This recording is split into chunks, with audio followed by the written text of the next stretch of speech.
Thank you for joining Christine Crockett Smith as she shares insights and parenting strategies from her gold medal winning book, 18 Master Values. Be the Parent You Wish You'd Had, a great resource for peaceful parent-child relationships. Hey there! Thank you so much for joining me to talk about my book, 18 Master Values, Be the Parent You Wish You'd Had. That's why we're here today, whether you're live or whether you're watching this later. I'm really, really glad that you joined us, and I hope you get something from this conversation. I want to thank Anna Xavier, my producer, to make sure I don't forget to do that because she's amazing, and that's why we look so good. And I want to welcome my guest today. I'm so excited. This is a very special conversation. This woman, her name is Michelle Josette. Say hi. Hello. She is why my book is so wonderful. One of the great reasons. She's a gold medal winning editor. She edited my book. I can say that now. Yes, I love that. Yes, you can. Do you want to tell them just a little bit about who you are as a parent? Sure. Well, I feel like a lucky guest because I actually have little ones. And I was so fortunate to be able to read early drafts of 18 Master Values before I knew I needed to. And so now I have a almost 3-year-old. He'll be 3 on Saturday. And the baby, my Jack, will be 1 on Sunday. So we have some birthdays coming up. And it's amazing that so much of this applies already. And they're still just babies. And I know. so it's crazy to think that I met you before either of them were here. Isn't that funny? What a long journey. And I know, some of these chapters, curiosity, gratitude, self-control, none that we're going to talk about necessarily today, but we have these conversations with my oldest almost every day in some form or another. And so it's it gives you the language, doesn't it? It really does. It really does. And it helps me solidify, identify what are my values and make sure that I'm really instilling those in him on a daily basis, not just by what I'm telling him or by what we're doing, but, how I'm conversing with him and how I'm behaving myself, because I know he's watching. I know both of them are watching already. Yep. And so I'm so fortunate, and they're so fortunate that I was able to read and soak up all of this before they were even here. And so I try really hard when I need to refer back to it and just make sure that I'm really living it out and parenting intentionally. And sometimes that means reevaluating what my values are, tweaking them a little bit as I continue to learn and change and try to be real consistent with the little ones. But so much of it, it's just such good stuff, even for those little guys. Thank you. And it's interesting. One of the things, the first one we're going to talk about today is confidence. Yeah. And listening to you talk, it made me think about how one of the most important things about having this conversation with yourself, like I said, whether it's these 18 or whatever, is the confidence that it gives you as a parent, that when you do make a decision, that when you do tell them something, that you know it's not random, that you know you're not just flinging it out. Yeah. You've thought about it. Oh, yeah. And it's like, this is how it is. Oh, I know that makes you unhappy, but you can still stand firm in it. Yeah, exactly. Yeah. And, I love being a mom. I didn't know that I would love being a mom, but I do. Yeah, I had no idea, and I worried about that. Am I really going to like this role? I really want to have these babies. Am I going to be satisfied being a mom? And having tools and learning, and at the end of the day, looking back and saying, well, I lived out my values, and I did my best. It makes it a lot easier. No regrets. And it makes it more enjoyable to then see them. I can't take all the credit for all the amazing things that they do, but it's still, it makes me feel like, okay, maybe I had some part in that, and it's really fulfilling. And you can feel like, I hope, you can feel like you're creating at least a safe space for them to do whatever they came here to do. You can feel like, at least that, what they're going to do with it, you can't control. Right. That's not the expectation. But you can feel really good about, what, I put in the time, I put in the effort, I gave them what they needed. And then when you launch them, it's like, bye, good luck. Yeah. No regrets. Yeah, and I really, especially when it comes to confidence, I really try to think of them as little adults that I'm raising. I'm not raising a little 3-year-old and a little 1-year-old, but they're going to grow up, and this is shaping who they're going to be. And I'm just so lucky and blessed that I was able to have this information on such an early start, even before I had the little one. I could go on and on and on. I know that's not what we're here for, but thank you. Oh my gosh, you're going to be like my guinea pig. I'm going to follow you all the way through until they're grown. Please do, because you might get a phone call a couple of times. Christine.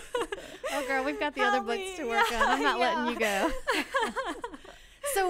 So if you don't mind, let's go ahead and jump into the chapter of confidence and anything that touched you or changed you or made you think, or anything that you're using in your life with your kids. Well, you chose the perfect chapters for me to talk about, especially confidence. Raising these confident adults is close to number one, if not the number one goal that I have as a parent. I want them to overcome the depression that runs in my family and Jeremy's family, and I want them to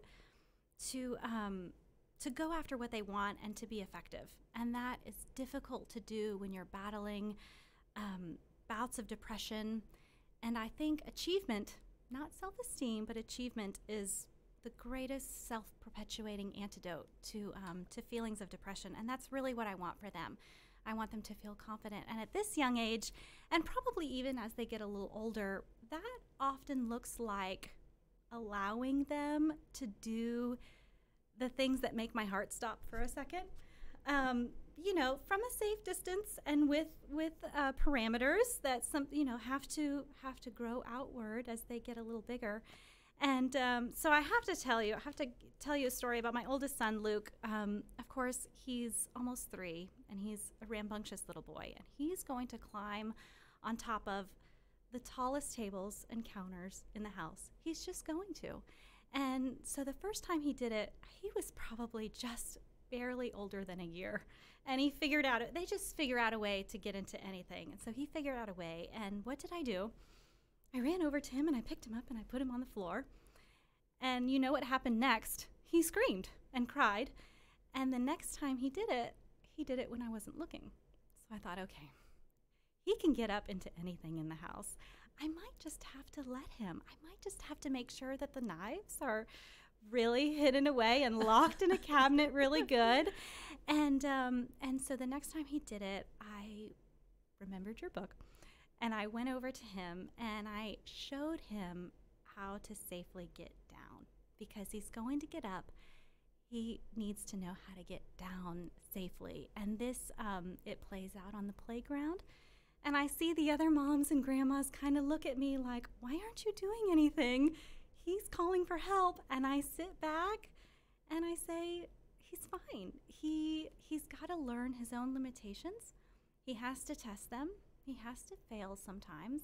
Sometimes that's a scraped knee. Never too badly. If he gets up really high or he's, within reason, I'm still standing kind of close. And you saw him climbing up the ladder, and we had to kind of stand back a little bit.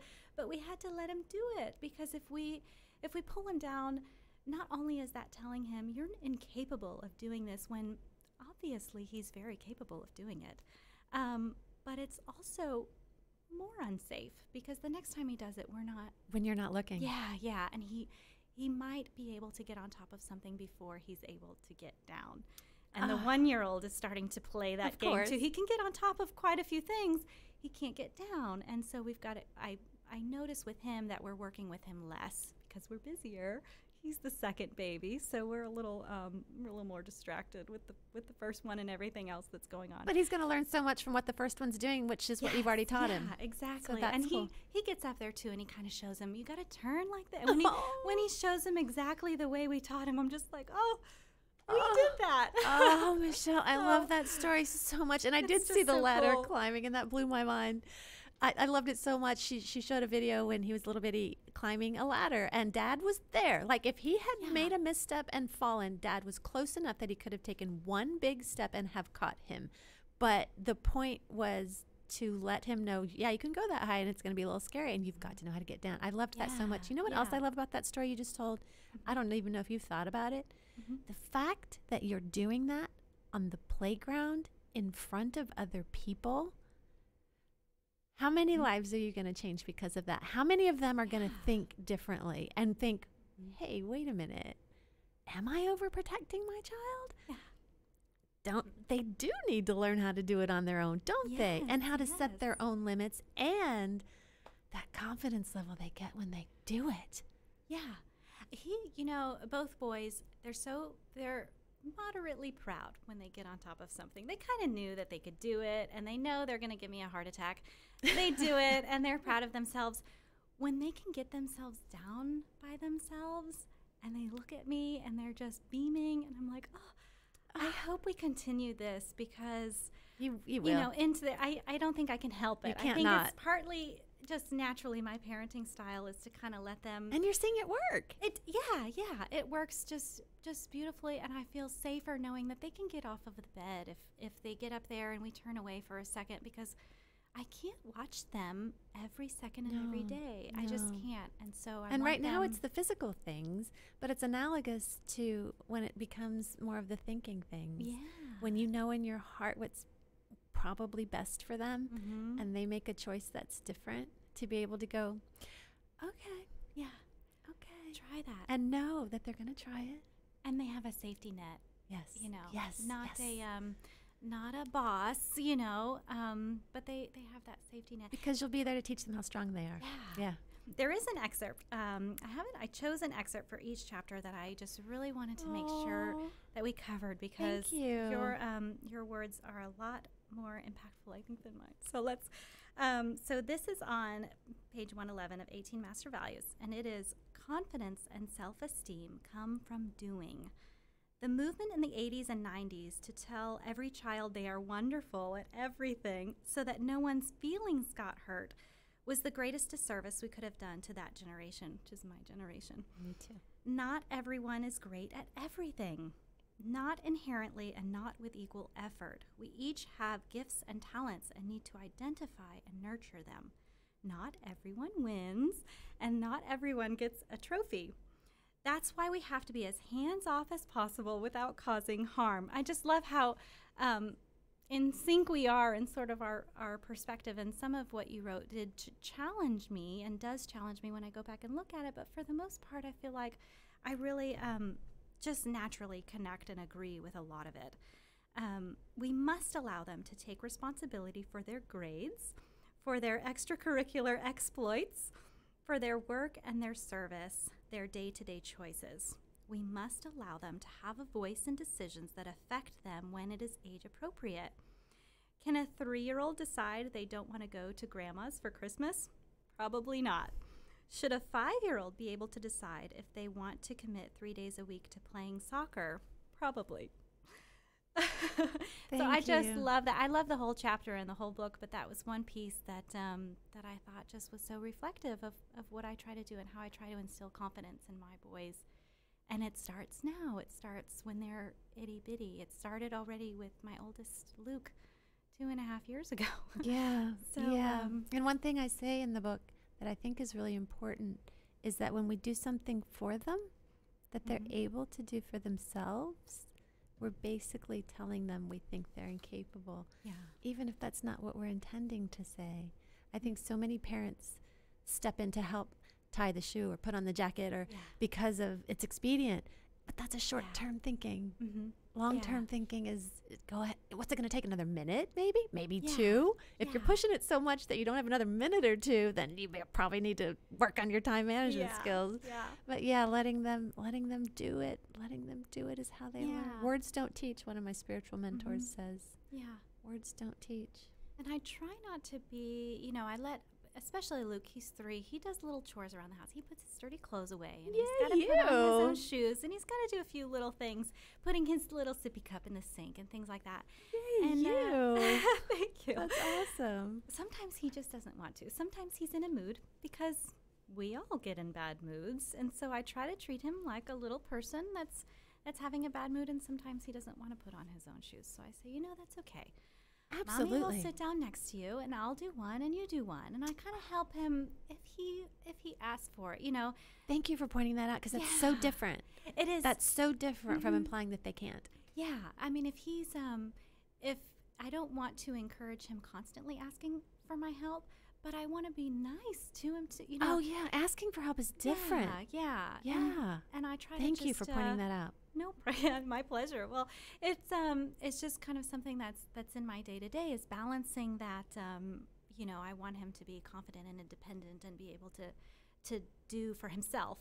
But I want to be, respectful and friendly with him also, even though, without crossing that line and making him sort of clingy and needy and whiny and all. I'm so glad you introduced the word respect, Mm-hmm. because one thing that I think a lot of parents would make their lives so much easier is if they just treated their children with the respect that they would like to be treated with. I don't know where this concept, actually, humans are evolving. Mm-hmm. So, I mean, the fact that a parent used to have to be in control of their child and that was the goal, maybe that worked back then. Yeah. It's just not the way things are anymore. Right. And so to be respectful of them, and that can guide so many choices. Like, is it okay to sit down and help him put on his shoes?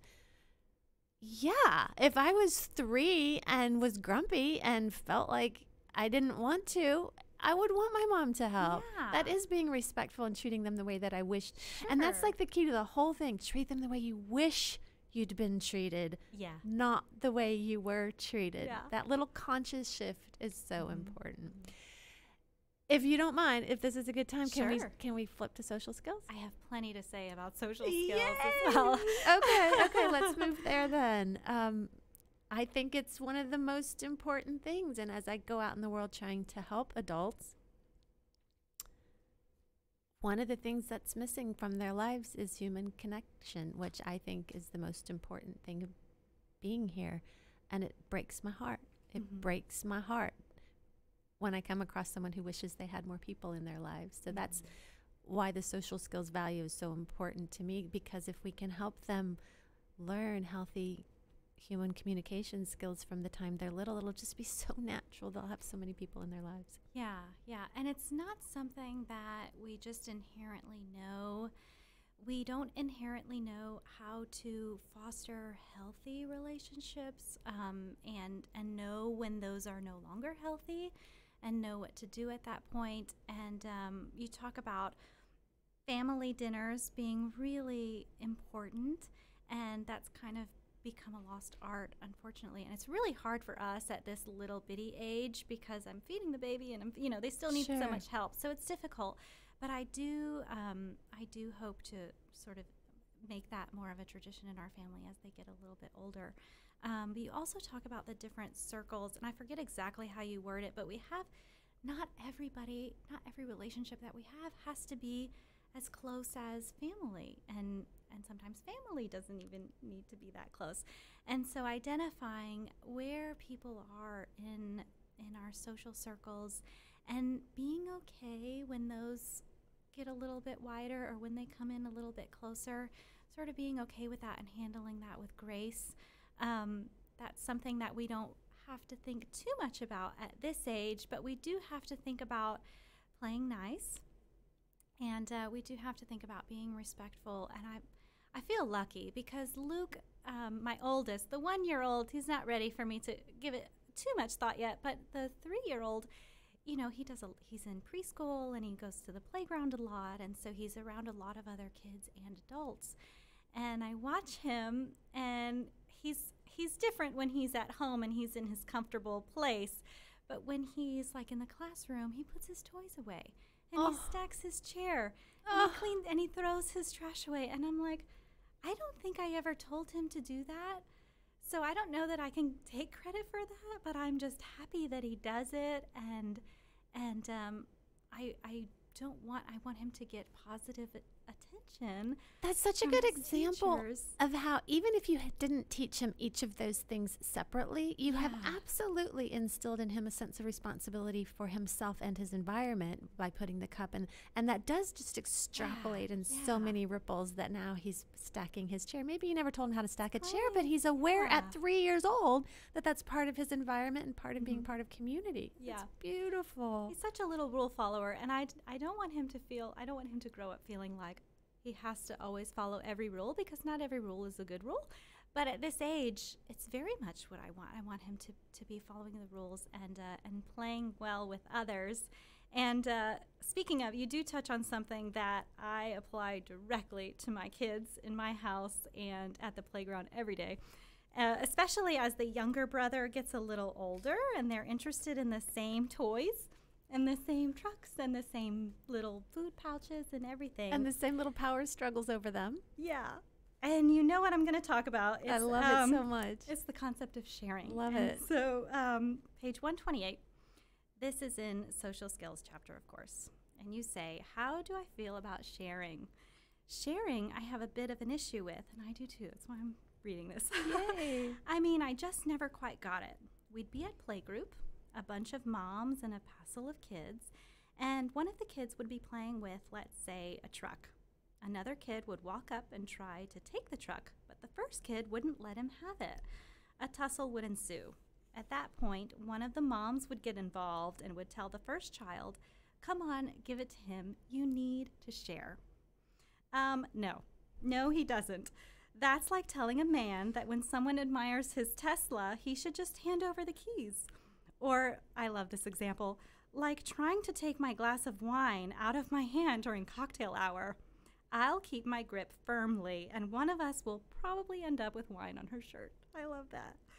I taught my children and any other child, this is important, any other child I was ever responsible for in a playing situation, to tell the other kid, "You can have it when I'm finished." It almost always worked. It clicked with the other kid's sense of fairness, and he'd go off and find something else to do. And quite beautifully and often, and I can testify to this because it happens in my house with my two boys already. When the first child was finished, he'd go out of his way to find the other one and give him the truck or puzzle or Buzz Lightyear or whatever. Because kids are so dang smart, way smarter than most adults give them credit for. And they know they shouldn't have to give up their trucks until they're ready. I just love that. That's so controversial. It is really controversial. That's why I had to bring it up too. But I see it with my 1-year-old and my 3-year-old already. And if and it goes both ways. I don't play favorites in this category. If my 1-year-old is playing with something and Luke, the 3-year-old, comes up and takes it from Jack, he's the 1-year-old. That's not okay in my house. You give it back to Jack. Jack is not going to tell him, "I'm done with this now." Right. But it will be obvious, and he has the attention span of a puppy. A gnat, right. Yeah. So, and vice versa. If Luke is playing with something and the baby comes up and takes it from him, I'm not going to say, "Oh, come on, Luke, let baby brother have it." No. That creates resentment. Oh, big time, big time. And that's a huge part of it. And so it goes both ways. When they're finished, and it'll be obvious, they'll set it down. And now that means if Luke is done playing with something and it's laying right there, it's open. I'm so glad that you mentioned that part because I feel like somehow these weird things happen in the world. It became a part of our collective consciousness that we're supposed to say, "Come on, you're supposed to share." It does not make sense at a conscious level. No. As soon as someone reads that or hears that, it's like so obvious instantly. Yeah. But the whole world is running around going, "Share, share, share, share, share." So anyway, I love that you mentioned that part. And you know, it makes my job easier too. Oh gosh, I love this. Yeah, because then when Luke says, you know, if I were to say, "You have to give it to brother," even though you were playing with it, and he throws a fit and says, "That's not fair." I've never done this, by the way. But if I did, and I see it happen on the playground, and he would say, "That's not fair, that's not fair." Why? Well, there's no answer to that because there is no logical why. It's indefensible. It is indefensible. And so I choose not to defend it. I just want to point out another thing about you mentioning this and the ripples that are going to happen in their lives as they go into preschools and onto playgrounds. And that's the behavior that they are exhibiting. There are going to be other kids who go, "Oh, Yeah. yeah," and other parents. I hope so. I hope so. And I do kind of glance around on the playground like, do you see what I just did? That's the way to do that. I don't think that about everything that I do, but there are a few things I'm kind of like, okay, this is how it should be. Okay, if you ever see Michelle at the park and she's like standing up going, okay, people. Okay. Yeah. I have a question.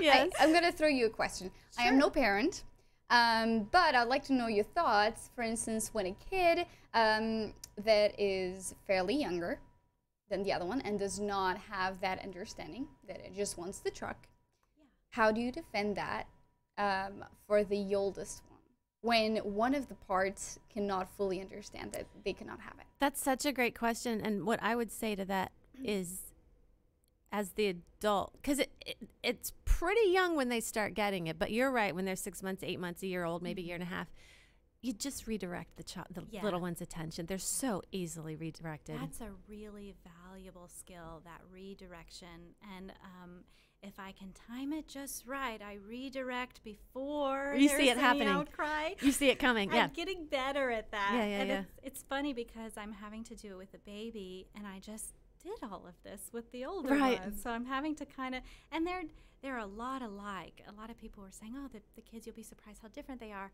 They are different in some ways, but they're a lot alike too. And so so I'm having to do a lot of the same sort of parenting maneuvers. And I guess I don't realize how well they work until they're in another parent's care, say a grandparent or a babysitter. And that person might not have been parenting little ones for a while. And so it's like, okay, we're done with that. And there's a tantrum. I'm like, oh, we haven't had a tantrum in a while. Oh, we got to do the redirect. We got to keep doing that. And the little bit of warning before the end. We do 5 minutes, 2 minutes, 1 minute, and then saved my life. I still have to do. It was funny. We were on the playground the other day, and I heard another parent 5 minutes. And then they said 5 minutes a few more times. And I was like, oh, no, you can't do that. 5 minutes, 2 minutes, 1 minute. And then I still have to sort of dangle a little, say, hey, we're going to go home and have a treat or just, oh my gosh, we're going to do something fun after this or something enjoyable. But it's so important because their mind, their energy, everything about them has 5 minutes to get there. Yeah. It was like magic. I did that when mine were little. And watching them when you finally get down to it, especially if you don't give in and keep going 5 minutes, 5 minutes, 5 minutes. You can't. By the time it's done, they're done. Yeah. They've done their last little sand castle or climb or swing because they know it's over. And so when you go, okay, it's time, they just get it and come. That's amazing. Yeah. We, believe it or not, are coming to the end. Is there any last minute little important thing you want to get in there? I think we covered everything that I wanted to and then some. Okay, cool. Other things just kind of sprouted up and came to mind. Do you mind telling them what you do and how they can find you and work with you? Because if you're out there and you do any writing at all, I don't care if it's a blog or a book or anything, I used to run my blogs by her before I even posted them, and she always caught things and made it better. Yeah. Anyway, how can they find you? And I can't believe how long ago that was. Time flies so fast. I wasn't even thinking about having kids yet, and I was like, I'm editing these parenting blogs. So that's funny. But I'm a freelance novel editor. My website is fictionedit.com. Again, my name is Michelle Josette. And it's funny that it's fictionedit.com because about half of what I edit is nonfiction, blogs, correspondence, articles, marketing material, just anything that needs a final set of eyes before you're showing anybody. It really does a disservice to your credibility. It makes your message a little bit harder to read when it's not totally polished and error-free. So it's fictionedit.com, and I wasn't the only editor on 18 Master Values, but I did get to do the last run through, which I just love doing because it means I get to present you with the most polished, you're amazing, 99.9% error-free version of your work. Right. And so I know. So you're so good.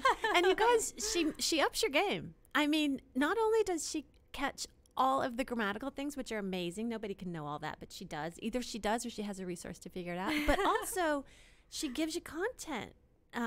she, as just a reader, just as a human with eyes on it, she'll say, this is amazing. This is really wonderful. This really moved me. I don't understand what you're saying here. Guys, that's so important to get that kind of feedback from a professional. Like, I know what you're trying to say. I think I know what you're trying to say, but you didn't quite say it. It's really beautiful. Yeah. Use her. Yeah. She's amazing. Thank you. Fictionedit.com. My name is Michelle Josette. Thank you you so so much. much for coming. It's on the links already. So Oh, yeah. Thank you. you. Magnificent Anna. Thank you so much for being here. We are done for today. I can't believe it. I'm Christine Crockett Smith. I wrote a book, 18 Master Values. Be the parent you wish you'd had. I do workshops. I do retreats. I can work with you one-on-one. If there's anything I can do to make your parenting experience smoother, I hope you'll reach out. You can find me on Facebook, Instagram, Twitter. I have a website, ChristineCrockettSmith.com, 18mastervalues.com. Anything I can do to help, let me know. I want to help you, and I wish you luck on your parenting journey. Thank you, Michelle. Thank you, Christine. That See you was next a blast. time. Thanks. Can you believe it?